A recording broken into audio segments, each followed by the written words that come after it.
এই গিয়ারটা ফাঁসে গেছে, ফাঁসে যাওয়ার পরে ভিতরে এক ফোঁটা গিয়ার অয়েল ছিল না। এই যে দেখেন ফোরক, এটা অ্যালুমিনিয়ামের।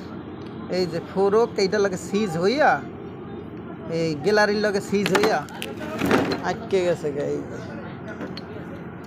যে সব গিয়ার অয়েল ছিল না, এক ফোঁটা গিয়ার অয়েল ছিল না। এই কারণে গিয়ার বক্সটা এই দেন কী অবস্থা হয়েছে, যে ফোরকটা ভাঙ্গিয়া এটার লাগে সিজ হয়ে গেছে, আটকে গেছে গা।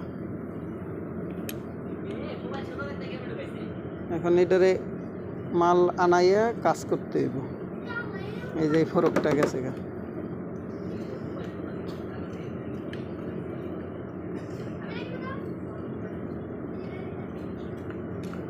সাইড এটা হলো যে হ্যাঁ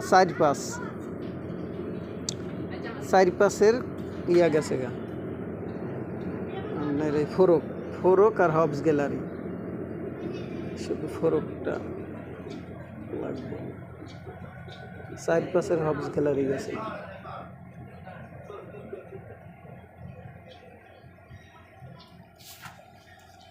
গিয়ারটা আজকে আমরা খুললাম, এটা গিয়ার নিটু লয় না, সেই জন্য এক ফোঁটা গিয়ার এলে এই গিয়ার বক্সে ছিল না, সেই জন্য এই সমস্যাটা হয়ে গেছে। আর মোটামুটি সব কিছু মালই ঠিক আছে, শুধুমাত্র এটা গেছে